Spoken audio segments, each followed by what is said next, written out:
웨이모의 CTO 하셨던 분이 과거에 스탠포드 대학에서 강의를 하면서 90대 10이라는 규칙을 얘기한 적이 있어요. 90%의 퍼포먼스를 내기까지 자율주행에 있어서 들어가는 전체 자율주행이 이만큼의 시간이 들어간다 그러면은 10%의 시간이 들어간다. 그리고 나머지 10%를 완성하는데 90%의 시간이 들어간다. 그러니까 우리가 자율주행 시대가 거의 다 왔다라고 생각하면 여기까지 들어가는 시간이 10%고 겨우. 나머지 10%를 완성시키는데 90%의 시간이 들어간다는 90대 10의 규칙이라고 하는 것을 소개한 적이 있었습니다. 그때 소개한 전후로 해서 자율주행이 겨울이 왔었죠. 웨이모가 뭐 당장에 자율주행이 될 것 같았지만 되게 오래 걸렸고, 일론 머스크도 여러분 2019년에 이런 얘기했어요. 앞으로 2년 안에 자율주행 테슬라는 이뤄낼 것이다. 그럼 2년이면 2021년이어야 되잖아요. 지금 여러분 2025년입니다. 아직까지도 자율주행 완전하게 이루어지지 않았죠.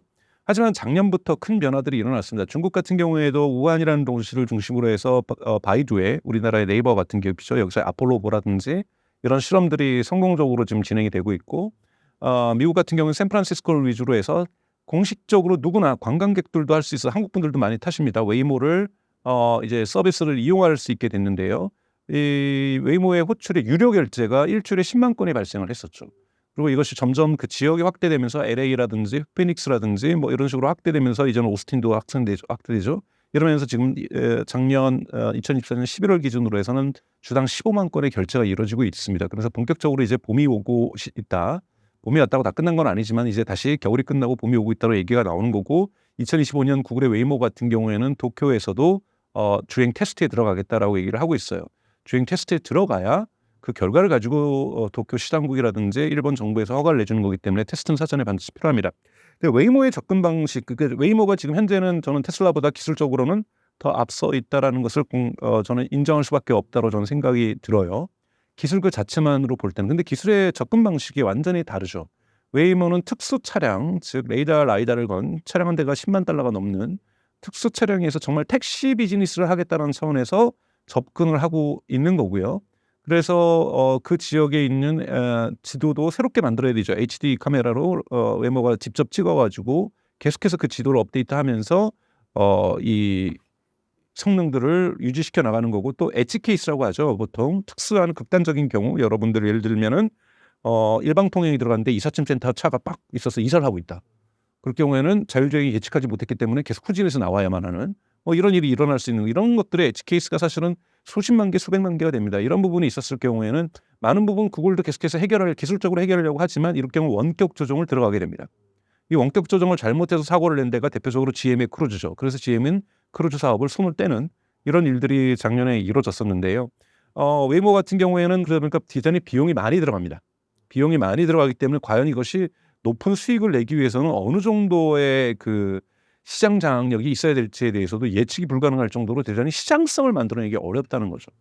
테슬라는 로봇 택시도 하지만, 특수 차량으로 로봇 택시도 하지만, 테슬라가 추구하는 것은 기존에 판매된 모든 차량에서도 자율주행을 구가해서 사람들이 월 90달러를 내던 뭐 나라 사정에 맞춰서 뭐 5만 원을 내든 7만 원을 내든 10만 원을 내든 나라마다의 경제 상황에 따라서, 스타링크 같은 경우도 예를 들면은 아프리카에서는 월 10달러밖에 안 냅니다. 일부 그 케냐나 가나 같은 경우에는 이런 식으로 그 국가의 경제력이라든지 지불 그 가처분 소득에 맞춰서 가격을 형성하게 되는데, FSD 그렇게 되면은 차량 소유자들이 다 돈을 내게 되는 엄청난 매출을, 그러니까 규모의 경제가 현실화될 수 있는 거죠. 그러니까 즉 테슬라는 기본적으로 규모의 경제를 만들려는 접근으로 강력한 매출에 흔히 말하는 인스톨 베이스라고 하죠.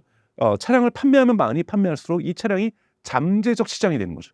그러니까 로봇택시라는 특수 차량을 만들어서 그 도시에 몇 대를 돌리느냐도 중요하지만, 모든 판매된 한 1년에 지금 벌써 100만 대씩 팔리고 있는, 180만 대씩 팔리고 있는 거잖아요.